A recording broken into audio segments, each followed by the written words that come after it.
Hola, bienvenidos. En este vídeo lo que vamos a hacer es repasar el proceso de fotosíntesis. Vamos a empezar comentando cuál es la estructura de un cloroplasto y qué es lo que nos podemos encontrar en un cloroplasto. Los cloroplastos, tenéis aquí un dibujo esquemático, sabéis que son orgánulos que están presentes en las células vegetales, tienen una doble membrana, una membrana externa y una membrana interna, que están separadas por un espacio, al que llamamos espacio intermembrana. Y dentro del cloroplasto hay una cavidad a la que llamamos estroma. El estroma sería la cavidad interna del cloroplasto. Vamos a tener en el cloroplasto glóbulos de lípidos, gránulos de almidón como sustancia de reserva, y vamos a tener unas estructuras muy interesantes que nos interesan mucho en este vídeo, que son los tilacoides. Los tilacoides son unos orgánulos membranosos que se apilan en grupos, como si fuesen pilas de monedas, ¿vale? Imaginad una serie de monedas apiladas, cada moneda sería un tilacoide, y en la pila de monedas al conjunto de tilacoides le llamamos grana. Un grana es un conjunto de tilacoides apilados, ¿sí? Los tilacoides son importantes porque en ellos tiene lugar la fase luminosa de la fotosíntesis.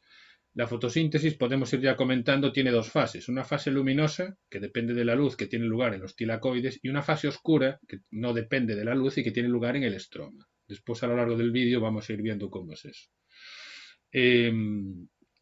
Comentar también, no es objetivo de este vídeo, pero ya que aparece aquí lo comentamos. Tenemos en el estroma un anillo de ADN. Los cloroplastos tienen su propio material genético y tienen sus propios ribosomas. Son capaces de sintetizar proteínas. De hecho, se supone que fueron bacterias antes de convertirse en cloroplastos. Bueno, empezaremos diciendo de la fotosíntesis que es un proceso anabólico, ¿vale? Que sea anabólico quiere decir que es un proceso de síntesis. Recordad que el metabolismo tiene dos secciones. Hay un catabolismo, que consiste en la destrucción de moléculas, y hay un anabolismo, que consiste en la síntesis de moléculas. Bueno, pues la fotosíntesis es un proceso anabólico y es un proceso endergónico. Esto quiere decir que requiere energía. La energía nos la va a proporcionar la luz solar. Lo que hace la fotosíntesis es almacenar luz solar en forma de energía química. Es un proceso que es realizado por plantas, por algas y por cianobacterias. Las cianobacterias son los únicos procariotas, las únicas bacterias que son capaces de llevar a cabo fotosíntesis con desprendimiento de oxígeno, ¿sí? Fotosíntesis oxigénica. Os acabo de comentar hace un momento que se supone, según la teoría endosimbiótica de Lynn Margulis, que los cloroplastos, antes de ser cloroplastos, eran bacterias. Se supone que algún tipo de cianobacteria ancestral fue fagocitada por una célula vegetal ancestral también y quedó en simbiosis dentro de la célula, convirtiéndose en cloroplastos. Bueno, es un proceso, la fotosíntesis, que aporta oxígeno molecular al medio ambiente, ¿vale? Sabéis que las plantas desprenden oxígeno, ese oxígeno se genera durante el proceso fotosintético, y es un proceso que van a realizar las partes verdes de las plantas. Cuando vemos una planta, la fotosíntesis está sucediendo en las partes verdes, porque el color verde de los cloroplastos, son los cloroplastos los que dan color verde a las plantas, y es la clorofila, que es el pigmento fotosintético, el que da el color verde a los cloroplastos. Por tanto, cuando miremos una planta, nosotros si vemos un árbol, es en sus partes verdes donde está sucediendo el proceso fotosintético. Recordamos brevemente, esto entiendo que lo sabéis ya. La fotosíntesis va a ser un proceso en el que la planta, a través de sus raíces, absorbe agua. A través de sus estomas absorbe dióxido de carbono. Y mediante la energía que proporciona la luz solar, el dióxido de carbono del aire se transforma en azúcar, en glucosa. El agua, ya veremos cómo, da lugar a un desprendimiento de oxígeno. Esto, digamos, que son las ideas previas que hay que tener claras del proceso de fotosíntesis para poder seguir este vídeo. Bueno, vamos a ir viendo, vamos a ver, antes de explicar en detalle la fase luminosa y la fase oscura, que son las dos fases que tiene la fotosíntesis, vamos a ver una visión general del proceso. Imaginaos un cloroplasto. ¿Vale? Tenemos un cloroplasto. Hemos dicho que dentro del cloroplasto tenemos orgánulos membranosos que se llaman tilacoides. Aquí tenemos 1, 2, 3 y 4 tilacoides. Los tilacoides están apilados en estructuras que llamamos grana. Bueno, pues hemos dicho que hay dos fases, una fase luminosa y una fase oscura. En la fase luminosa de la fotosíntesis lo que va a suceder es que la luz del sol, la energía solar, incide sobre los tilacoides y la molécula de agua se rompe, esta ruptura da lugar a un desprendimiento de oxígeno y se genera una serie de procesos que vamos a explicar después, que dan lugar a que el nicotín dinucleótido fosfato que está oxidado, el NADP+, cuando tiene aquí el más, hablamos de la molécula oxidada, se reduce y da lugar a NADPH, NADP reducido, y el ADP se convierte en ATP. Es decir, que durante la fase luminosa de la fotosíntesis, la luz solar se nos convierte en ATP, que es energía, y NADP reducido, que es poder reductor. Esto que veis sería la fase luminosa, que explicaremos con más detalle dentro de un momento. Pero esta fase luminosa está acoplada con otra fase que le llamamos la fase oscura. La fase oscura, el ciclo de Calvin, tiene lugar, del mismo modo que la fase luminosa tiene lugar en los tilacoides, la fase oscura tiene lugar en el estroma, es el ciclo de Calvin. Y lo que sucede es que el ATP y el NADP reducido que hemos obtenido en la fase luminosa son utilizados en la fase oscura en el ciclo de Calvin, para convertir el dióxido de carbono del aire, el CO2 del aire, en glucosa. ¿Vale? Bueno, pues esta es la visión general de la fotosíntesis. Si yo parto este esquema que tenéis aquí en la pantalla, si yo lo parto por la mitad, así, tendría en la parte izquierda la fase luminosa, en la parte derecha la fase oscura. Y lógicamente funcionan juntas, ¿vale? El proceso es un proceso único global. Y fijaos que lo que conseguimos es, utilizando la energía de la luz solar y el dióxido de carbono del aire, fabricar glucosa, fabricar glúcidos. ¿Cuál es la reacción general del proceso de fotosíntesis? Pues mirad, 6 moléculas de agua se van a unir a 6 moléculas de dióxido de carbono y, utilizando como fuente de energía la energía solar, la luz del sol, se fabrica una molécula de glucosa, C6H12O6, y se desprenden 6 moléculas de oxígeno. Esta es la reacción general del proceso de fotosíntesis. Hemos dicho, estamos diciendo que tiene dos fases, fase luminosa, fase oscura. Entonces ahora vamos a explicar primero la fase luminosa, con un poquito más de detalle, y luego la fase oscura. Tenéis que tener en mente este esquema que acabamos de poner aquí, ¿sí? Antes de meterse a estudiar en detalle la fase luminosa y la fase oscura, tenéis que tener claro esto que acabamos de explicar. De acuerdo, fase luminosa. En la fase luminosa de la fotosíntesis, si la buscáis por ahí, vais a encontrar esquemas como este. ¿Vale? Toda esta historia que veis aquí, que al principio parece un poco confusa, realmente no es tan confusa. Estamos en los tilacoides, porque hemos dicho que la fase luminosa tiene lugar en los tilacoides. Esto que veis aquí son los lípidos de la membrana del tilacoide. ¿Vale? Tenemos aquí el interior del tilacoide, tenemos aquí el estroma, la matriz, el espacio interno del cloroplasto. Y hay una serie de sustancias que vamos a comentar qué es lo que hace cada una. Mirad, la fase luminosa en lo que consiste es en el trasiego, ¿vale?, de electrones desde el fotosistema 2, que es esta molécula de aquí, al fotosistema 1, que es esta molécula de aquí, de manera que el NADP, que está oxidado, NADP+ significa NADP oxidado, se reduce formando NADPH, NADPH significa NADP reducido, y durante este trasiego de electrones del fotosistema 2 al 1 y luego al NADPH se bombean protones al espacio intratilacoidal, al interior del tilacoide. Estos protones después van a volver al estroma atravesando este complejo que es la ATP sintasa, ¿vale? Y se va a generar ATP. A ver, decimos que la fase luminosa es dependiente de la luz. Entonces, fijaos que hay la luz, hay fotones de luz que van a incidir sobre el fotosistema 2 y sobre el fotosistema 1, ¿vale? Fijaos en un detalle que es importante. La luz que incide en el fotosistema 2 es de 680 nanómetros y la que incide en el fotosistema 1 es de 700 nanómetros. Es decir, que ambos fotosistemas absorben a longitudes de onda diferentes. ¿Y qué es lo que pasa? Que en este proceso se obtiene ATP y NADPH, energía y poder reductor, que dijimos que luego serán utilizados en la fase oscura. Si nosotros intentamos aclarar un poco todo esto, mirad, vamos a analizar esta frase, esta explicación que os he puesto aquí, La vamos a analizar con un poco más de detalle. Decimos, la fase luminosa consiste en el trasiego de electrones desde el fotosistema 2 al 1. Desde aquí hasta aquí hay un transporte de electrones. Fijaos que hay 3 sustancias aquí entre ambos fotosistemas. Después vamos a hacer un esquema un poco que yo creo que es un poco más sencillo que este. Pero de momento, fotosistema 2, fotosistema 1, tres transportadores. En el medio, aquí hay una cadena de transporte de electrones, ¿vale? Los electrones van desde aquí por aquí hasta el fotosistema 1 y después del fotosistema 1 hay una segunda cadena de transporte de electrones y estos electrones acaban en el NADP que se reduce para formar NADPH.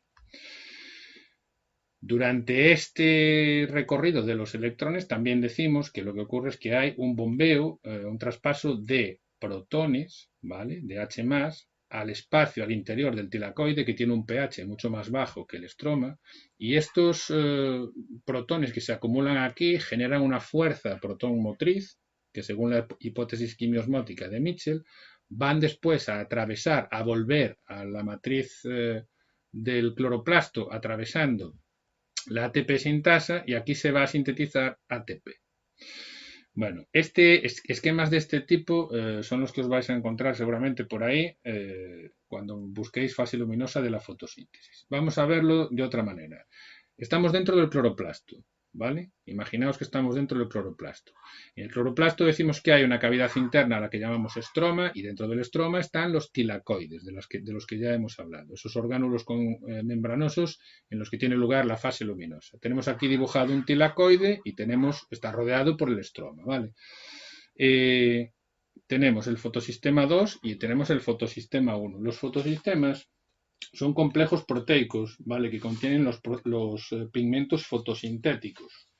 Entonces, si decimos que en la fase luminosa hay un trasiego de electrones desde el fotosistema 2 al 1, vamos a explicar un poquito cómo es eso. Tenemos también en el tilacoide una proteína que se llama proteína Z. Lo que ocurre es, vamos paso por paso. La luz de 680 nanómetros, un fotón de luz de 680 nanómetros incide sobre el fotosistema 2 y le arranca 2 electrones. Fijaos que entre el fotosistema 2 y el 1 hay 3 transportadores, la plastoquinona, el citocromo B6F y la plastocianina. Repito, plastoquinona, citocromo B6F y plastocianina. Entonces, estos 2 electrones que han sido arrancados por la luz en el fotosistema 2 pasan a la plastoquinona. La plastoquinona se los cede al citocromo B6F. El citocromo B6F se los cede a la plastocianina y la plastocianina se los cede al fotosistema 1. Entonces, veis que el paso de electrones del fotosistema 2 al 1 tiene lugar a través de una primera cadena de transporte de electrones, que es esta que acabamos de ver. ¿Qué es lo que pasa? Lo que pasa es que el fotosistema 1, para poder aceptar los 2 electrones que le va a ceder la plastocianina, tiene que haber perdido previamente 2 electrones. Y eso sucede porque en el fotosistema 1 incide un fotón de luz, en este caso de 700 nanómetros, que arranca 2 electrones. Entonces esos 2 electrones que faltan los recupera el fotosistema 1 porque se los cede la plastocianina. Pasa otra cosa. Cuando el fotosistema 1, la luz le arranca 2 electrones, la plastocianina le cede 2 electrones. Pero ¿quién le cede al fotosistema 2 los 2 electrones que ha perdido cuando incide sobre él la luz de 680 nanómetros? Pues la proteína Z. Este proceso que os acabo de poner aquí es un proceso importante. Es el proceso de fotólisis del agua. Fotólisis significa ruptura por luz. Lo que sucede, habíamos dicho en la fase luminosa, es que la molécula de agua se rompe y ahí se desprende oxígeno. Entonces ahora vamos a ver cómo es eso con calma. Fijaos, en una molécula de agua, que sabéis que tiene una fórmula que es H2O, tenemos un átomo de oxígeno y tenemos 2 electrones y 2 protones, ¿vale? Esto es la molécula de agua. Bueno, pues la proteína Z lo que hace es llevar a cabo la fotólisis del agua, es decir, romper la molécula de agua. El oxígeno que se va a generar aquí en la fotólisis del agua es el oxígeno que se desprende en la fotosíntesis, es el oxígeno que desprenden las plantas, y los 2 electrones que que obtenemos en el proceso de fotólisis son los dos electrones que van a sustituir en el fotosistema 2 a los dos electrones que había arrancado el fotón de 680 nanómetros cuando incidió aquí. ¿Vale? Entonces veis que al final estos dos electrones que hay aquí, al final lo que hay es un trasiego de electrones que en último término proceden del agua. Lo que hace la fase luminosa es romper moléculas de agua, arrancarles electrones y esos electrones siguen todo este camino que estamos viendo por aquí y después, ahora vamos a ver cómo es esa historia. Os quiero comentar sobre la fotólisis del agua una cosa importante. Tenéis aquí la reacción de la fotólisis del agua. Una molécula de agua da lugar a oxígeno molecular, 2 protones y 2 electrones. Bueno, este proceso fue estudiado por un bioquímico que se llamaba Robert Hill en 1939 y el hallazgo que hizo Robert Hill, a veces se habla de esto como la reacción de Hill, fue el origen, es decir, hasta entonces se pensaba que el oxígeno que desprende el proceso de fotosíntesis venía del CO2. Pero no es del CO2 de donde viene el oxígeno, sino de la molécula del agua. ¿Vale? Entonces el hallazgo de Robert Hill fue que el origen del oxígeno fotosintético es el agua, no el dióxido de carbono. Y una vez puntualizado esto, seguimos. Vamos a ver. ¿Qué es lo que pasa con estos dos electrones que se desprenden del fotosistema 1? Bueno, pues lo que sucede es que aquí, entre el fotosistema 2 y el 1, tenemos una primera cadena de transporte de electrones, que son estas 3 sustancias violetas que os he puesto aquí, y después del fotosistema 1 tenemos una segunda cadena de transporte de electrones que está formada por la ferredoxina y por la ferredoxina NADP reductasa. Los electrones saltan desde aquí hasta aquí, desde aquí hasta aquí, y al final estos dos electrones se utilizan para coger una molécula de NADP oxidado. Os recuerdo que cuando el NADP lleva este más significa que está oxidado y cuando el NADP se reduce se convierte en ¿qué? En NADP reducido, que sería este de aquí. Ha sucedido una cosa que no hemos comentado y vamos a comentar ahora. Cuando los electrones van del fotosistema 2 al fotosistema 1, en esto consiste la fase luminosa, lo que sucede es que hay un bombeo de protones por parte del citocromo B6F desde el estroma al interior del tilacoide. ¿Vale? Los protones pasan de aquí a aquí a través del citocromo B6F. Tiene que haber movimiento de electrones, es decir, imaginaos estos electrones fluyendo constantemente por aquí y al mismo tiempo que los electrones fluyen por aquí, se bombean protones al espacio intratilacoidal, al espacio del interior del tilacoide. Y esta acumulación de protones, lo que va a suceder es que después estos protones tienen tendencia a salir y lo hacen, vuelven otra vez al estroma a través de este complejo que se llama la ATP sintasa. Bueno, pues esta fuerza protonmotriz, estos protones que vuelven al estroma a través de la ATP sintasa, este recorrido que hacen para volver es lo que transforma el ADP en ATP. Y habíamos dicho al final, hace un momento, que en la fase luminosa lo que vamos a obtener son dos cosas. Vamos a obtener energía en forma de ATP, de adenosintrifosfato, y vamos a obtener poder reductor que está en el NADP reducido, porque este NADP se puede oxidar y reducir a otras sustancias. Por eso decimos que tiene poder reductor. Estas dos cosas son las que va a usar el cloroplasto en la fase oscura para sintetizar la glucosa. Esto que veis aquí ya está completo y es el proceso completo, es decir, la fase luminosa de la fotosíntesis al completo. ¿Sí? Fotólisis del agua, trasiego de electrones del fotosistema 2 al fotosistema 1, fotoreducción del NADP y fotosíntesis del ATP. ¿Vale? Bueno, pues esta es la fase luminosa, como os digo. Vamos a explicar ahora la fase oscura, que es el ciclo de Calvin. En la fase oscura, si buscamos por ahí, pues nos vamos a encontrar el ciclo de Calvin, que veis que es un ciclo de reacciones, ¿vale? Que visto así, pues también al principio es confuso, pero veréis que no es tan complicado. ¿Qué fases tenemos dentro del ciclo de Calvin? Tenemos una fijación del carbono, una reducción y una regeneración. Bueno, os las he marcado aquí en colores, ¿vale? Lo que ocurre durante el ciclo de Calvin es que el dióxido de carbono del aire, recordamos que en la fase oscura se va a utilizar el dióxido de carbono que es un gas presente en el aire, para fabricar glucosa. ¿Vale? Veis aquí el dióxido de carbono y todas estas reacciones nos llevan a la fabricación de glucosa. Hay una molécula, que es una molécula importante, que es la molécula a la que se fija el dióxido de carbono del aire, que es la ribulosa difosfato. Y hay una enzima importante, que es la rubisco, de la que vamos a hablar ahora dentro de un momento. Realmente cuando se estudia el ciclo de Calvin se suele decir que hay tres fases: la fase número 1 de fijación del carbono, la fase de reducción y la fase de regeneración, pero yo he añadido aquí la fase de síntesis, que realmente la síntesis de la glucosa está fuera del ciclo de Calvin, pero bueno, para darle un poco de sentido a este esquema que tenemos aquí, ¿no? Vamos a ver, fijaos, nosotros en el ciclo de Calvin vamos a hacer un esquema un poco más sencillo que este que tenemos aquí. En el ciclo de Calvin lo que sucede es que el CO2 del aire, ¿vale?, el dióxido de carbono que hay en el aire, se va a fijar, se va a unir a la ribulosa bifosfato y mediante un montón de reacciones que vamos a ver con calma dentro de un momento. Después haremos un esquema más detallado del ciclo de Calvin, pero esto digamos que es una visión general. El dióxido de carbono del aire se une a la ribulosa bifosfato, que es una pentosa, es un azúcar de 5 átomos de carbono, y esto en la fase de fijación, ¿vale? La fijación significa que el dióxido de carbono del aire se une a la ribulosa bifosfato. Después hay una serie de reacciones que van a transformar la molécula que se forma en fosfogliceraldehído. Ahora estamos ya en el proceso de reducción.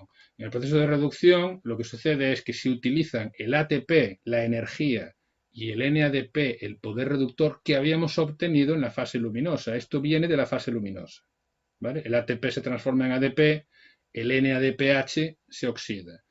Y este fosfogliceraldehído es una molécula que se acumula y parte se acumula en el estroma del cloroplasto, y parte del fosfogliceraldehído se utiliza para fabricar glucosa, que era lo que estábamos pretendiendo desde el principio en este proceso, convertir la energía utilizando la energía del sol, transformar el CO2 en glucosa, y otra parte del fosfogliceraldehído se utiliza para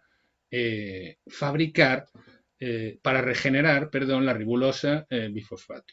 Este concepto de que el fosfogliceraldehído se acumula es importante porque si no después no vais a entender la estequiometría del ciclo. Entonces, esta es la visión general del ciclo de Calvin. Vamos a... bueno, me olvidaba. El enzima que produce la fijación del CO2, ¿vale? Tenemos el CO2, tenemos la ribulosa bifosfato y el CO2 se une, se fija, se une a la ribulosa difosfato en el proceso de fijación. Esta reacción es llevada a cabo por la rubisco, que es una enzima. Rubisco son las siglas de ribulosa bifosfato carboxilasa oxigenasa y es el enzima más abundante en toda la biosfera, ¿vale? Un enzima muy importante y un enzima muy interesante también. Vamos a hacer, como os decía, un esquema un poco más detallado del ciclo de Calvin. En el ciclo de Calvin tenemos un ciclo de reacciones, vamos a pintar 6 casillas, así de esta manera, y vamos a poner esto. Empezamos aquí, tenemos el CO2 del aire, tenemos la ribulosa 1,5-bifosfato. La ribulosa 1,5-bifosfato es una molécula de 5 carbonos, ¿vale? Cuando se fije el CO2 se va a formar una molécula de 6 carbonos, que no es estable y se va a romper. Si yo cojo una molécula de 6 carbonos y la rompo, me van a salir 2 moléculas de 3 carbonos. Entonces, vamos viendo, fijaos. Habíamos dicho que tenemos 3 fases, una fase de fijación, una fase de reducción y una fase de regeneración. En la fase de fijación, el CO2 del aire se une a la ribulosa 1,5-bifosfato, se genera una molécula de 6 carbonos que es inestable y rompe por la mitad, y se va a producir una molécula que se llama fosfoglicerato, ¿vale? Que es una molécula de 3 carbonos.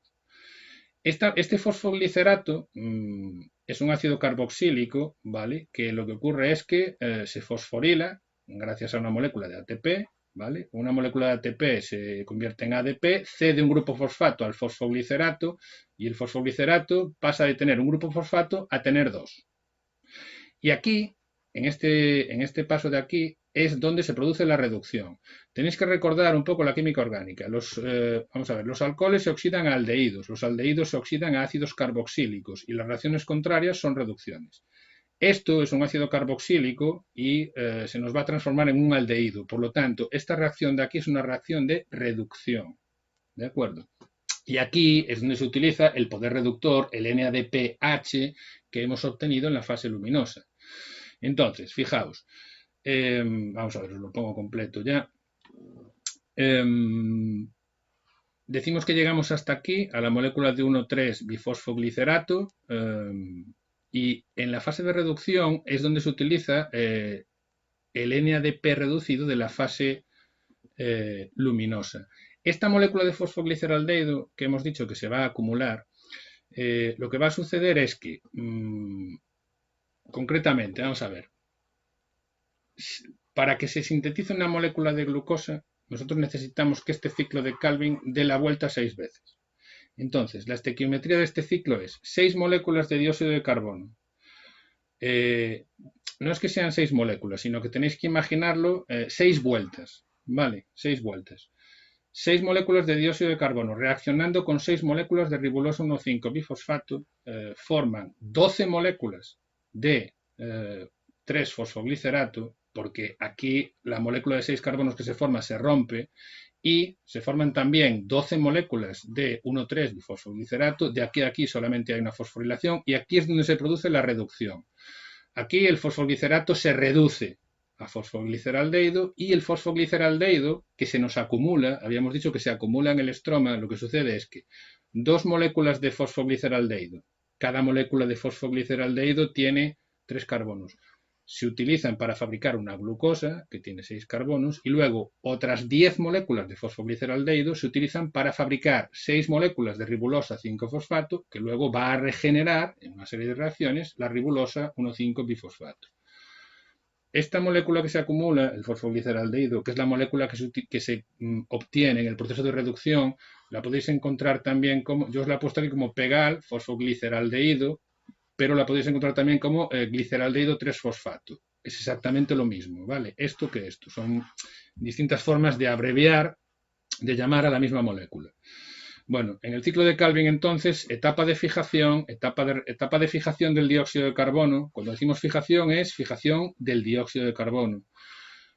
Hay una etapa de reducción que es la reducción del bifosfoglicerato para obtener fosfogliceraldehído, también llamado gliceraldehído 3-fosfato, y hay una tercera fase de regeneración. ¿Regeneración de qué? Regeneración de la ribulosa 1,5-bifosfato, que es la molécula sobre la que actúa la rubisco para fijar el CO2. Deben entrar 6 carbonos para poder fabricar una molécula de glucosa y en cada vuelta se gastan 3 ATPs. Lo que sucede aquí es que para fabricar una molécula de glucosa, si hacéis los cálculos, necesitamos 18 moléculas de ATP y 12 moléculas de NADPH, ¿vale? Todo esto, habíamos dicho que viene de la fase luminosa. Bien, pues hasta aquí el repaso de fotosíntesis que quería hacer en este vídeo. Espero que no se haya hecho demasiado pesado y que haya sido un vídeo útil. Cualquier cosa que me queráis comentar me dejáis abajo en la caja de comentarios. Os doy las gracias por vuestra paciencia, por haber llegado hasta aquí y nos vemos en próximos vídeos. Chao.